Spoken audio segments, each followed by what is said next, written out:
Not all evil is loud. Some of it walks into your life quietly. It smiles, it compliments, it makes you feel seen, until you start doubting yourself. The Stoics taught us this.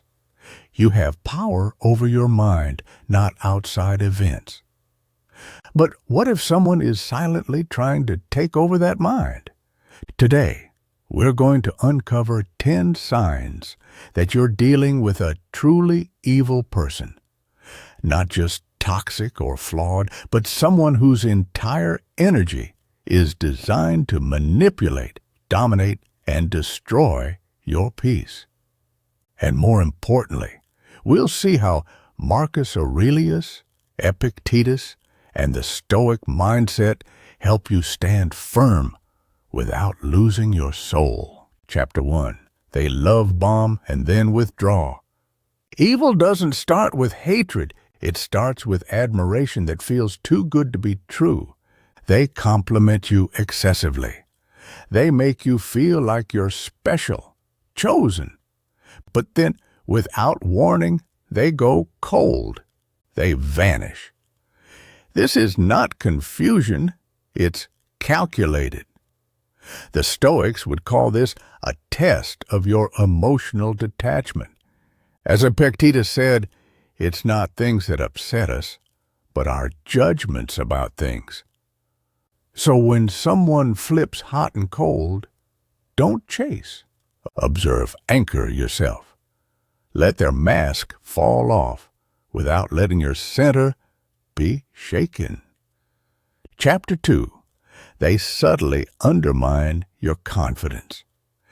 Evil doesn't always insult you directly. They ask questions like, "Are you sure you can handle that job?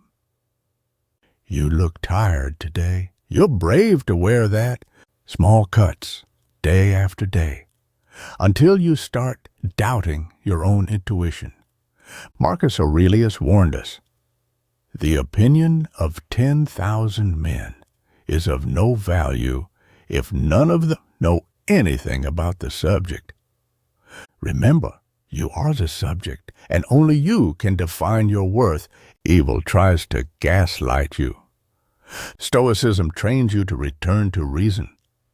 Chapter 3. They isolate you from allies.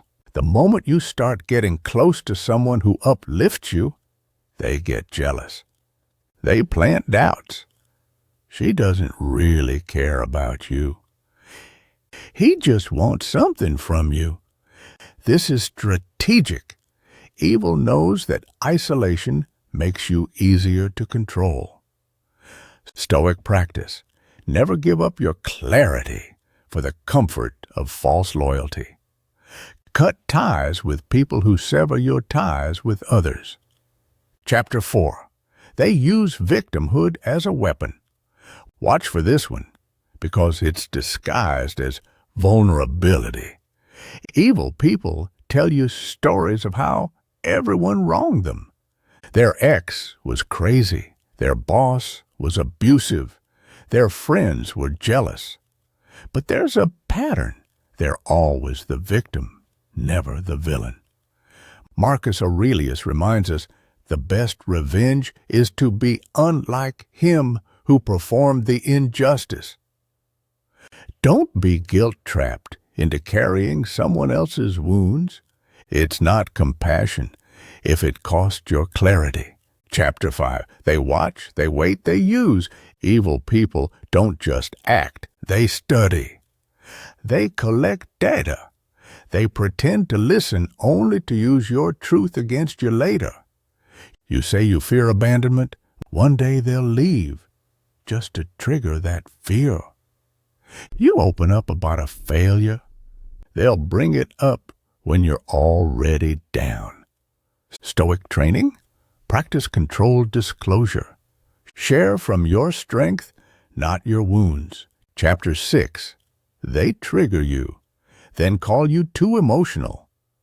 A cruel trick, they provoke you, then call you too sensitive. They deny what they said, they laugh it off. They say, "I was just joking." It's not humor, It's humiliation dressed as charm. Stoicism teaches, if someone can control your reaction, they control you. Instead of reacting, pause. Let your silence expose them. Here's chapter 7. They flip between praise and criticism. One day you're brilliant, the next you're disappointing. The cycle keeps you on edge, addicted to their approval. This is emotional warfare. The Stoics didn't rely on compliments for validation. They measured their actions against their own values. Ask yourself, would Marcus Aurelius break his peace over this opinion? Chapter 8. They avoid accountability. Ever tried confronting them? They deflect, they lie, they blame someone else. Or worse, they blame you for misunderstanding. As Seneca wrote, he who excuses himself accuses himself. In Stoic practice, character is revealed not in apologies, but in behavior over time. Don't wait for closure. Observe, detach, walk. Chapter 9. They mirror you to manipulate. In the beginning, it feels like fate. They like what you like. Say what you believe. But it's not resonance, it's manipulation. They're building trust through imitation. But give it time, and their mask slips. Stoic lesson. Trust isn't built in intensity, it's built in consistency. Chapter 10. Their presence drains you. You walk away from them deterred, confused, less yourself. That's your soul whispering, something isn't right. Marcus Aurelius said, the soul becomes dyed with the color of its thoughts. If someone leaves your thoughts darker than before, protect your energy. Detachment isn't cruelty, it's wisdom in action. Evil isn't always dramatic, or sometimes it's just consistent erosion of your inner peace. But you don't need to fight them. You don't even need to expose them. Just be still, observe, and walk away with your dignity, boundaries, and soul intact. Because, as a Stoic would say, the best defense is living in alignment with virtue. If this video brought you clarity, don't keep it to yourself. Share it with someone who might need these words. Leave a comment below. Have you encountered someone like this? What helped you see the signs?